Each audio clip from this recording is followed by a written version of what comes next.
मैं कैलाश विजयवर्गीय विश्व शपथ लेता हूँ कि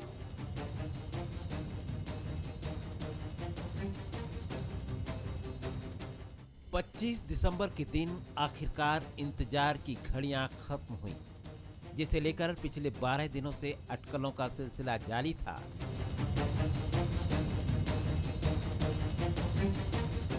13 दिसंबर को मोहन कैबिनेट का गठन हुआ। जगदीश देवड़ा और राजेंद्र शुक्ल डिप्टी सीएम बने और अब सोमवार को 28 विधायकों ने मंत्री पद की शपथ ली। सबके समन्वय से हमारी नई कैबिनेट का गठन हुआ है और मैं उम्मीद कर रहा हूं कि जिस प्रकार का ये हमारा पूरा मंत्रिमंडल बना है, माननीय मोदी जी के नेतृत्व में ये डबल इंजन की सरकार विकास के सभी कामों को लेकर आगे चलेगी। आज 28 मंत्री बने, 2 उप मुख्यमंत्री और मुझे मिला करके लगभग 31 का ये हमारा मंत्रिमंडल बना है। मोहन के मिनिस्टर्स पर नजर डालें तो मोहन मंत्रिमंडल में 18 नए और 10 पुराने चेहरों को जगह मिली है। अनुभव, दिग्गज और नए और युवा चेहरों को मौका मिला है। 18 विधायकों ने कैबिनेट मंत्री पद की शपथ ली है। 6 को राज्य मंत्री का स्वतंत्र प्रभार और 4 को राज्य मंत्री बनाया गया है। सिर्फ यही नहीं, बीजेपी ने सोशल इंजीनियरिंग और क्षेत्रीय बैलेंस का भी पूरा ध्यान रखा है। अगर बीजेपी के बैलेंस फार्मूले पर नजर डालें तो मालवा निमाड़ से 7, मध्य क्षेत्र से 6, ग्वालियर चंबल महाकौशल बुंदेलखंड से 4-4 नाम शामिल किए हैं। विंध्य क्षेत्र से 3 विधायकों ने मंत्री पद की शपथ ली है। 7 सामान्य, 11 ओबीसी, 6 एससी और 4 एसटी वर्ग के मंत्री हैं। बीजेपी ने केंद्र से आए अधिकतर दिग्गजों को फिट करते हुए पुराने और नए का बैलेंस बनाया। नई जिम्मेदारियां मिलने से पुराने चेहरे खुश नजर आए और केंद्र का आभार माना। क्योंकि ये संभावना वाला राज्य है और हम जिस भौगोलिक परिस्थिति में हैं तो हम सर्वोच्च ऊंचाई हासिल कर सकते हैं। मैं ये चाहता हूं कि मध्य प्रदेश देश के राज्यों में नंबर 1 के स्थान पर हो। माननीय प्रधानमंत्री जी ने जिन 4 जातियों का उल्लेख किया है, उन जातियों तक ये योजनाएं पहुंचे, भारतीय जनता पार्टी की सरकार को वो महसूस कर सके। बड़ी जिम्मेदारी मेरी पार्टी ने मुझे दी है और मेरी पूरी कोशिश यही होगी कि माननीय मुख्यमंत्री जी जो भी दायित्व मुझे सौंपेंगे उसका बहुत अच्छे से निर्वहन करते हुए उनकी अपेक्षा की कसौटी पर खरा उतरूं। यही भारतीय जनता पार्टी है जो महिलाओं को साधारण परिवार से उठा करके आज मुझे इतनी बड़ी जिम्मेदारी दी। सेवक के रूप में काम करूंगी जनजातीय क्षेत्र में। सियासी हलकों में इस कैबिनेट को इतिहास का पहला ऐसा कैबिनेट माना जा रहा है जिसमें बीजेपी ने जूनियर सीनियर से लेकर 2024 लोकसभा चुनाव तक के सभी समीकरणों को एक साथ साध लिया है। वहीं बीजेपी ने कैबिनेट में पीढ़ी परिवर्तन का भी मैसेज दिया है। सभी समीकरणों को साधते हुए बीजेपी ने संतुलन तो बना लिया, अब सामंजस्य के साथ आगे बढ़ने की चुनौती तो होगी ही।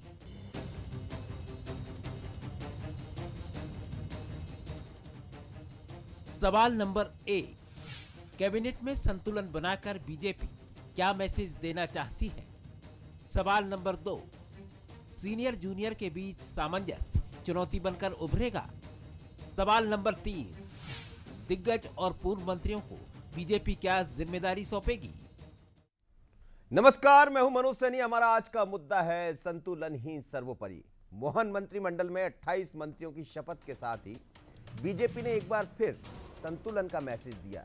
चाहे बात क्षेत्रीय समीकरण की हो, जाति की या 2024 लोकसभा चुनाव, हर समीकरण को भारतीय जनता पार्टी ने बखूबी साधा है। लेकिन क्या संतुलन के सामने सामंजस्य चुनौती बनकर उभरेगा? आज का हमारा यही मुद्दा है और इन्हीं को लेकर कुछ सवाल रहेंगे। तो मेरे साथ जुड़ रहे हैं 3 मेहमान। डॉक्टर हितेश वाजपेयी जी हैं, पूर्व अध्यक्ष नागरिक आपूर्ति निगम के, बहुत स्वागत है आपका। अवनीश बुंदेला जी है, उपाध्यक्ष कांग्रेस मीडिया विभाग के। दिनेश गुप्ता जी है, वरिष्ठ पत्रकार। सर, आपका सभी का बहुत स्वागत है। सबसे पहले दिनेश जी के पास ही चलूंगा। दिनेश जी, जो बात होती रही है कि भारतीय जनता पार्टी चौथी पीढ़ी की तरफ बढ़ रही है, आज जब मंत्रिमंडल को देखते हैं तो इसमें बहुत कुछ नया दिखाई देता है। संतुलन भी है और आगे की नई लाइन भी। कैसा देखते हैं आप? बिल्कुल, देखिए, जो अपेक्षित था जब डॉक्टर मोहन यादव को मुख्यमंत्री बनाया जी। तो ये जो जितने परिवर्तन हम देख रहे हैं आज, ये सब उम्मीद कर रहे थे कि ये परिवर्तन होंगे, क्योंकि जो सीनियर हैं उन सीनियर्स को इग्नोर तो नहीं कर सकते आप। उनकी सीनियरिटी को केवल इसलिए इग्नोर कर दें कि आप जो है हमें मंत्रिमंडल या आगे राजनीति के हिसाब से नए चेहरे चाहिए, क्योंकि एक्सपीरियंस की ज़रूरत होती है। सारी जो आप रीजन में भी आप देखेंगे ना, उसमें भी एक्सपीरियंस लगता है। आपको लोकसभा का चुनाव है तो वहाँ बहुत सारी चीज़ें आपको मैनेज करनी होंगी, तो उसके लिए भी एक्सपीरियंस लगता है। तो एक्सपीरियंस को तो उन्होंने जो है प्रायोरिटी दी है, लेकिन जो नए चेहरे हैं उनकी उड़ान को नहीं रोका है। कि केवल इसलिए आप देखते ना, पिछली बार क्या होता था कि पहली बार के लोगों को मंत्री नहीं बनाया जाएगा, पहली बार के लोग मंत्री नहीं बनते, फिर वो 5 साल एक बार फिर चुनाव जीतते हैं, फिर दूसरी बार जीतते हैं, तो उनका वो वेटिंग लिस्ट में ही चलते रहते हैं। तो यहाँ कम से कम ये तो हुआ कि वेटिंग लिस्ट का कोई प्रोविज़न नहीं रखा है। जिसके पास टैलेंट होगा उसे मंत्रिमंडल में आगे भी जगह मिल सकती है। ये बहुत क्लियर कट मैसेज है कि उसमें ना तो आप कोई कास्ट रीजन उसके हिसाब से नहीं है। और आप देखिए ना कि जहाँ ज़रूरत है कास्ट और रीजन की, तो उन्होंने कॉम्बिनेशन देखा है कि उसमें ऐसा ना हो कि अनावश्यक मंत्रिमंडल में से कुछ लोग छूट जाएं। तो उन्होंने उसका ध्यान रखा है कि संतुलन बनाने के लिए जो इतना समय लगा, ये मंत्रिमंडल देख के पता लगता है कि समय लगा क्यों होगा, क्योंकि एक एक छोटी से छोटी चीज़ को उन्होंने उसको ध्यान में रखा है। बिल्कुल, मतलब आप ये मान रहे हैं कि एक एक छोटी बातों को ध्यान में रखा है। डॉक्टर हितेश वाजपेयी जी मेरे साथ हैं। सर, क्या कहेंगे डॉक्टर साहब? स्वाभाविक है, आपकी पार्टी का मसला है और जिस तरह से मंत्रिमंडल का विस्तार हुआ है तो कई जगह तो चौंकाया भी है आपने और एक बड़ा मैसेज देने की बात भी कही है, लेकिन सामंजस्य की जो बात आती है नए और पुराने के बीच में, क्या ये एक चुनौती होगा? देखिए, मुझे लगता है बॉलीवुड की तरह फिल्म में सभी आयाम है जिसकी तरफ गुप्ता जी ने भी जिक्र किया है। तो एक बहुत ही संतुलित एस्पिरेशनल विधायक दल का एस्पिरेशनल कैबिनेट है। जैसे 6 हमारे ऐसे मंत्री हैं जो पहली बार के विधायक हैं, तो स्वाभाविक है उनको स्थान मिला है।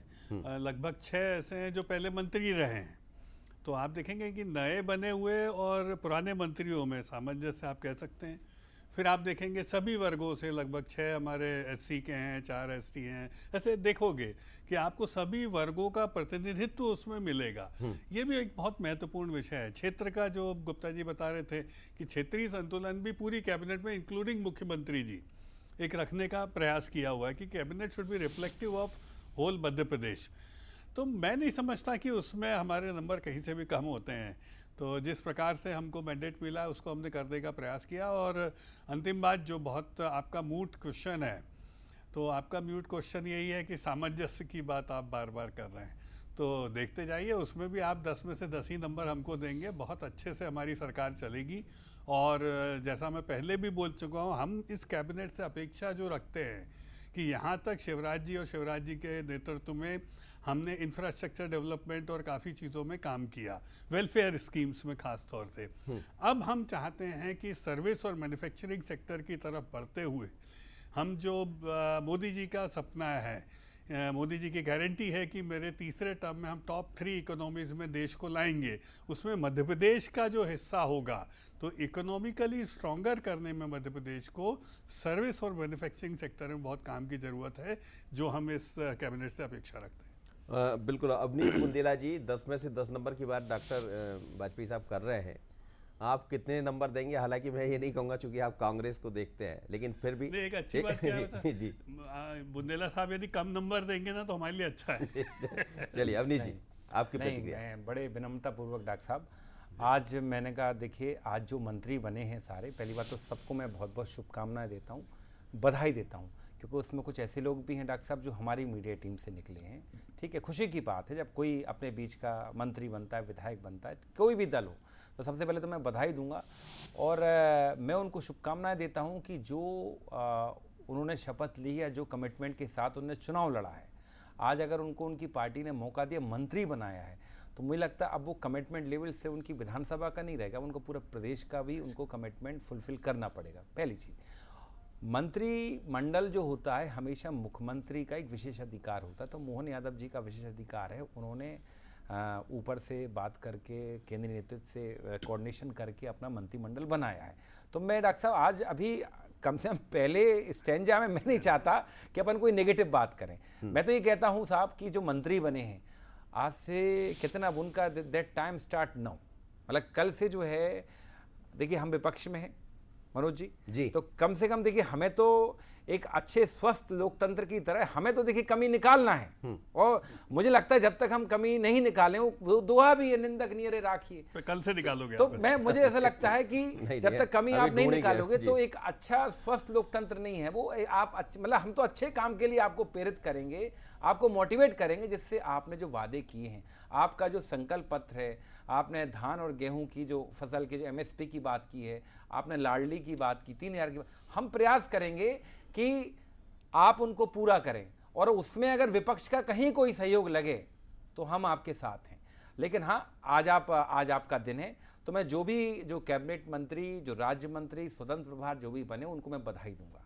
लेकिन हाँ, एक थोड़ा सा मेरा कंसर्न है डॉक्टर साहब, मैं चूंकि बुंदेलखंड से आता हूँ, ठीक है, और मैं खासकर टीकमगढ़ और छतरपुर जो जिला है, निवाड़ी जिला भी है, उसमें पन्ना भी है, हाँ, दमोह में और सागर में आपने पर्याप्त नेतृत्व दिया, एक आपने छतरपुर में भी दिया है, लेकिन क्या बुंदेलखंड में एक उमा भारती जैसा बड़ा चेहरा आता है?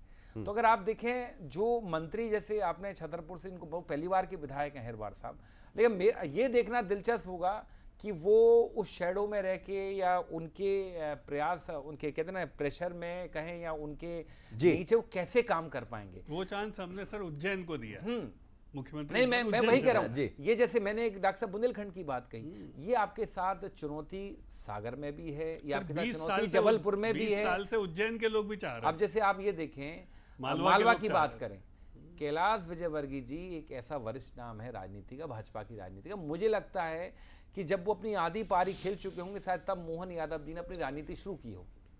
आज मोहन यादव जी की कैबिनेट में कैलाश जी ने मंत्री पद की शपथ ली है, तो आप देखें, ये बड़ा दिलचस्प होगा। हम तो कहते हैं सफलता मिले आपको, आज सफलतापूर्वक, देखिए हम कहते हैं आप जीते। मिले सफलता मिले, मतलब आपको शक हो रहा है? नहीं साहब, हम तो ये कहते हैं कि आप जनता के हितों का कार्य करें, हम आपके साथ हैं, और आपने जो वादे किए हैं, आपने जो संकल्प लिए हैं, आप करिए पूरा, हम आपके साथ। जीतू पटवारी जी के साथ सुरेश पचौरी जी खेलेंगे, देखिए रामेश्वर निखरा जी खेलेंगे, देखिए, उसमें कौन सी इतनी बड़ी बात है? ये तो होता है। जीतू पटवारी नहीं खेलेंगे, बाहर कर दोगे। देखिए हम सत्ता में नहीं है डॉक्टर साहब, सर संगठन में तो प्रमुख सत्ता में आप हैं, हमें संगठन चलाना अच्छा, हम क्या बोले हैं? और जीतू पटवारी जी जो आए हैं, देखिए आज अपन लड़ाई नहीं करते डॉक्टर साहब, आज तो आप बधाई लो, भरपूर बधाई लो। मैं लौटता हूं सर, और मैं उम्मीद करता हूं कि आप भी, ईश्वर करे, आपको भी महत्वपूर्ण जिम्मेदारी से पार्टी हमें खुशी होगी, हमें खुशी होगी। पार्टी ने नई लाइन भी खोल दी। मैं दिनेश जी से यही समझना चाहा। दिनेश जी, आप देखिए कि नए लोगों को, जैसे 6 से के लगभग ऐसे है जो पहली बार के विधायक, इस तरह का प्रयोग हमने छत्तीसगढ़ में भी देखा, और पहली बार के विधायक को राजस्थान में मुख्यमंत्री बना दिया जाता है। चलो ये जी, तो ये भारतीय जनता पार्टी आखिर क्या, इसमें मैसेज क्या छिपा है? क्या बीजेपी ये बताना चाहती है कि हम नई लाइन का भी ध्यान रखते हैं, या नई पीढ़ी को मौका देकर उन पुराने लोगों को एक मैसेज देना चाहती है? यही तो है पार्टी विद डिफरेंस जी, जो आप जैसे कहते हैं ना कि आप अलग क्या है भाजपा में। भाजपा में देखिए, ये केवल विधायक पहली बार हो गए हैं आप, तो इसलिए आप अयोग्य हो गए, ये तो एडिशनल है। यदि आपके पास एडिशनल एक्सपीरियंस है, जैसे बहुत सारे लोग हैं जिन्होंने संगठन में काम किया है या किसी और रूप में काम किया, केवल प्रशासन चलाना, सरकार चलाना नहीं होता। आपका महत्वपूर्ण काम होता है किसी भी राजनीतिक दल का, जब वो सरकार में होती है, कि जनता की अपेक्षाओं को पूरा करना और उनकी नाराज़गी को कम से कम रखना, उनकी अपेक्षाओं पर खरे उतरना।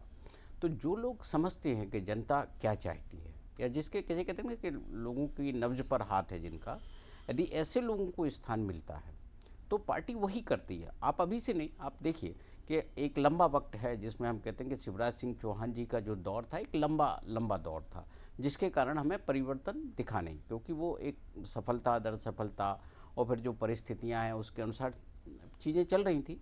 लेकिन जब बदलाव की स्थिति आई तो ये कैबिनेट कहीं ना कहीं से एक मुख्यमंत्री के नए चेहरे के साथ पार्टी ने ये तो दिया कि जो किसी तरह का कोई शैडो कैबिनेट नहीं है, ये किसी नेता का कोई, आप इस पर बरदस्त नहीं है कि ये कहे कि साहब ये मेरे लोग हैं या मेरे लोग हैं। जो संगठन ने जिनको पाया कि इनको हमें आगे बढ़ाना है या आगे प्रमोट करना है, फ्यूचर लीडरशिप 20 साल 25 साल, उसको उन्होंने किया है। तो क्या ये मंत्रिमंडल विस्तार के बाद क्या जब विभाग के बंटवारा हो रहे होंगे, मुझे लगता है आज ही रात पे हो जाएंगे, तो क्या वो उसका सिरा भी वही होगा, सीनियर जूनियर के आधार पर ही होगा? क्योंकि बहुत अनुभव है भारतीय जनता पार्टी के इस मंत्रिमंडल में, ऐसा मंत्रिमंडल मैंने नहीं देखा। आप तो और मुझसे सीनियर, आप तमाम तरह की जी। देखिए, भाजपा और कांग्रेस का फ़र्क यही है कि भाजपा में जो तय हो जाता है उसके बाद आप लोगों में भले ही नाराज़गी हो, बैठे रहिए आप, अब लेकिन आपको जो विभाग दे दिया जाएगा परफॉर्म तो करना पड़ेगा, अन्यथा आप बाहर हो जाएंगे। तो जो होगा कोई यदि किसी जूनियर व्यक्ति को यदि होम डिपार्टमेंट दिया जाए कैबिनेट मिनिस्टर को, तो क्या कैलाश जी नाराज़ हो जाएंगे, प्रहलाद जी नाराज़ हो जाएंगे? नहीं, वो नाराज़ नहीं होंगे, वो अपने हिसाब से काम करेंगे। क्योंकि जो जिस तरह से दूसरे लोग बाहर बैठे, यदि आप देखिए ना कि गोपाल भार्गव को जगह नहीं मिली है जी, तो वो क्या नाराज़ हैं, जयंत मलैया के नाराज़ हैं, तो वो अपना जो काम है वो कर रहे हैं, वो विधायक की तरह बैठेंगे। जब वो मंत्री थे तो बहुत सारे दूसरे लोग विधायक बने हुए बैठे थे, तो पार्टी में उस तरह का रिएक्शन होता नहीं है, क्योंकि पार्टी ने कहीं ना कहीं ये तय कर रखा है कि अगला जो विधानसभा चुनाव होगा या लोकसभा चुनाव होगा उसमें कहाँ किसको जो है उनको आगे लाना है, कहाँ उनकी भूमिका होगी, ये पहले से पार्टी तय मतलब करके आगे 28 की लाइन पर भारतीय जनता पार्टी आपके मुताबिक बढ़ चली है। अवनीश जी देखिए, बीजेपी के साथ यही है, ऐसा कहा भी जाता है कि वो आगामी 5 साल की पहले की बातें करके चलती है, 28 की, जैसा दिनेश जी भी कह रहे हैं। और यदि आप देखेंगे तो एक पीढ़ी परिवर्तन के साथ तमाम तरह की चीज़ें आपके यहाँ भी दिख रहा है, मैं ऐसा नहीं कहूँगा, जीतू पटवारी या उमंग सिंगार को जो आपने किया, तो 28 की तस्वीर दिखाई दे रही है इसमें। देखिए, सबसे पहले तो मैं ऐसा मानता हूँ कि 28 अभी बहुत दूर है मनोज जी, और मुझे लगता है अभी बीच में 24, हाँ, मुख्यमंत्री 24 भी है, मुख्यमंत्री जी को काफ़ी चुनौतियों का सामना करना पड़ेगा, मोहन यादव जी को, और 28 तक हमें नहीं मालूम कौन कहाँ रहता है, पहली बात। बाकी एक बात बहुत अच्छी कही अभी दिनेश गुप्ता जी की बात से निकल के आई कि विधानसभा डॉक्टर साहब बड़ी इंटरेस्टिंग रहेगी, क्योंकि आप देखें इसमें 2 बड़े ऐसे नाम हैं, कमलनाथ जी और शिवराज जी, जो विधायक के तौर पर आपको दिखा देंगे। इतने बड़े कद के नेता, मतलब एक 18 साल का मुख्यमंत्री और एक को 40-42 साल की राजनीति का अनुभव, कई बार केंद्रीय मंत्री रहा, पूर्व मुख्यमंत्री वो भी। इसके अलावा आप देखें गोपाल भार्गव जी हों या जैसे आपके मतलब भूपेंद्र सिंह जी हों, इन जैसे बड़े कई और भी जो सेकंड उसके कैटेगरी के जो बड़े कद के नेता, तो आप देखें ये विधानसभा बड़ी इंटरेस्टिंग रहेगी। और इसके बाद जो अभी डॉक्टर साहब ने बताया कि 6 आपके पहली बार के जीते हुए विधायक मंत्री बने हैं, तो मतलब आप समझें अभी इसमें मैं कहता हूँ इसको हम ऐसे देखें कि धोनी को कप्तानी मिली थी तो मुश्किलात भी थे, सफलता भी मिलती है। जी, और उसकी सफलता के बीच में गौतम गंभीर जैसे लोग भी हैं कि जो वर्ल्ड कप जिताने के बाद भी हमेशा धोनी पर छीटाकशी करते हैं, तो कपिल देव पर भी छीटाकशी, तो ये बताता है कि इतना आसान नहीं रहता है। लेकिन हाँ, ये बात स्पष्ट है साहब कि अब मुझे लगता है इन पर कल से सर कितनी आसानी से, अवनीश जी जो आप बात करें, कितनी आसानी से हो गया, कितने सीनियर लीडर एक तरफ, कहाँ आसानी से हुआ, 15 दिन लगे ना, डॉक्टर मोहन यादव मुख्यमंत्री सर 15 दिन लगे ना, कहाँ आसानी से, मुझे आप बताएं कैसे आसानी से हुआ। मतलब जब मुख्यमंत्री और डिप्टी सीएम बदलेंगे तो शपथ ले चुके थे, समय तो लगेगा। आप बताएं, आज आपको आपकी कैबिनेट मिली प्रदेश को, उसके बाद आपने आज तक विभाग नहीं मिले, तो आप इसको ये नहीं कह सकते मनोज जी की बहुत आसानी से हो गया।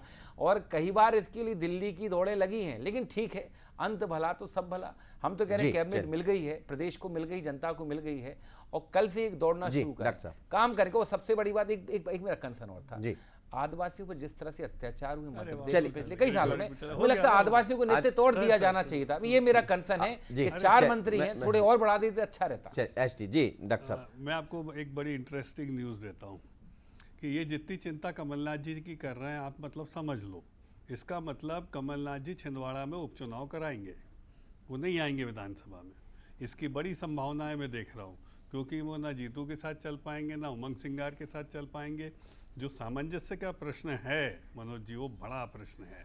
और हमारे यहाँ तो फिर भी हो जाता है, एक दोनों जगह वो हमारे यहाँ तो हमारे डॉक्टर साहब सर आप नहीं बोल पाओगे अब नहीं, मैं बहुत जिम्मेदारी से कह रहा हूँ। एस्ट्रोलॉजिस्ट सर शपथ नहीं ली उन्होंने, आज शपथ नहीं ली है सर, नहीं आएंगे, मेरी बात मानिए सर, वो बहुत सीनियर देता है, और आप मानिए कि वो उमंग सिंगार, हेमंत कटारे जी और इनके साथ नहीं कर पाएंगे।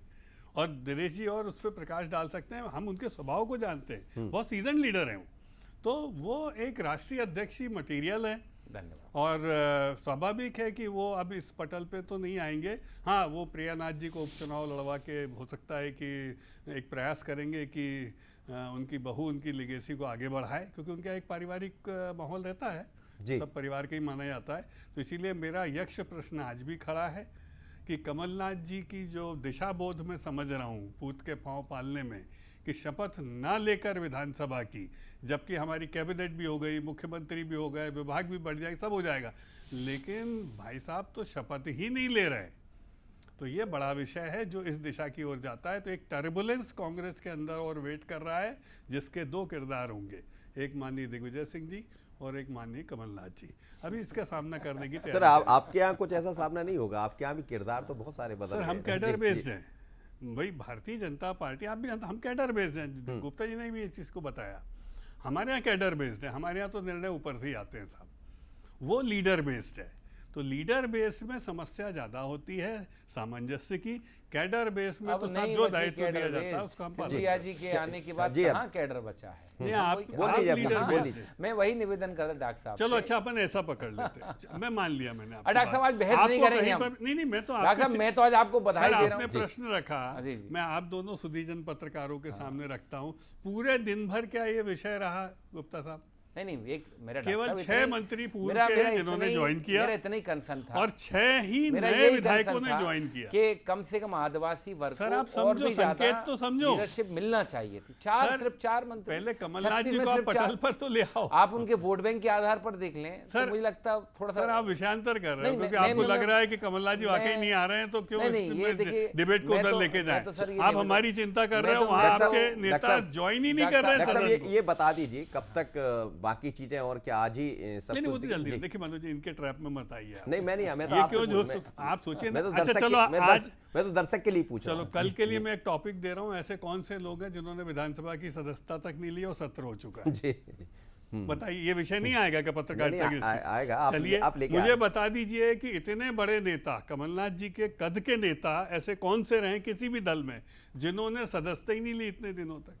वो बता दीजिए। जो बोलते थे कल आ रहे हैं कमलनाथ, आज आ रहे हैं कमलनाथ, मुख्यमंत्री बन रहे सिलेंडर दे दो। कमलनाथ जी परसों के सस्ता ले लेंगे। तो कमलनाथ जी 450 का सिलेंडर लेने गए दुबई। अरे भैया, हम तो कह रहे हैं आप 450 सिलेंडर लेने बहनों के लिए दाम घटा दो। ओह माय गॉड, संविदा कर्मियों की नियुक्ति कर दो। नाराज हो के चले संविदा कर्मियों की पूरी आप उनको नियमितीकरण कर दो। एक दिनेश जी, कमलनाथ जी 4 जुलाई को वादा किया था शिवराज जी ने। दिनेश जी, कब क्या माने? चूंकि दर्शक ये भी समझना चाह रहे होंगे कि बाकी चीजें तो हो गई है, विस्तार में बड़ी देरी की, तो क्या लग रहा है आपको, क्या विभाग में भी देरी होगी? एक तो मनोज जी, जो कंफ्यूजन जो मुझे देख रहा था पिछला डाटा भी, विस्तार में कोई देरी नहीं है।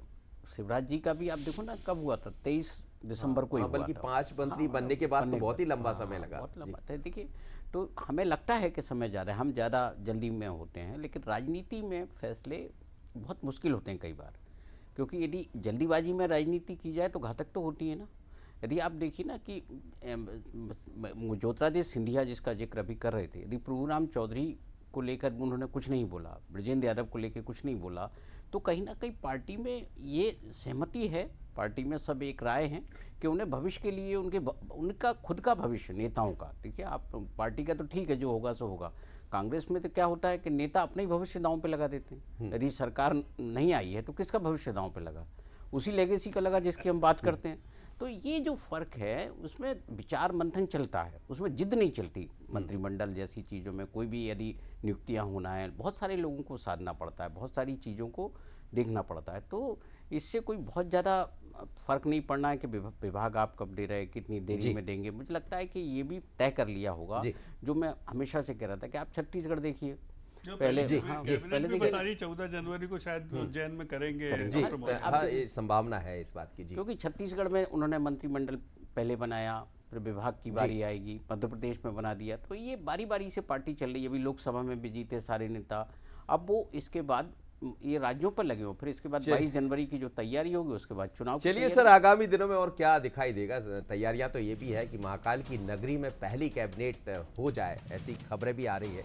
क्या वो होगा और उस कैबिनेट के पहले और क्या क्या कुछ दिखाई देगा? लेकिन कहते हैं जिद करो दुनिया बदलो, लेकिन भारतीय जनता पार्टी कहती है जिद करो पीढ़ी बदलो। अब कैसी जिद है, इसमें आगे और क्या क्या दिखाई देगा, तो नजरें हमारी बनी रहेगी। बहुत धन्यवाद आप सभी मेहमानों को मेरे साथ जुड़े, डॉक्टर वाजपेयी साहब, साथ ही अवनीश जी, दिनेश जी। लेकिन ये समझ आ रहा है कि भारतीय जनता पार्टी किस तरह से काम करती है, और जो पीढ़ी बदलने की बात कही जाती है वो मंत्रिमंडल विस्तार में भी दिखी और उससे पहले आगे देखिए होता है क्या। इतना ही, आगे देखिए मोर माटी मोर खबर। नमस्कार।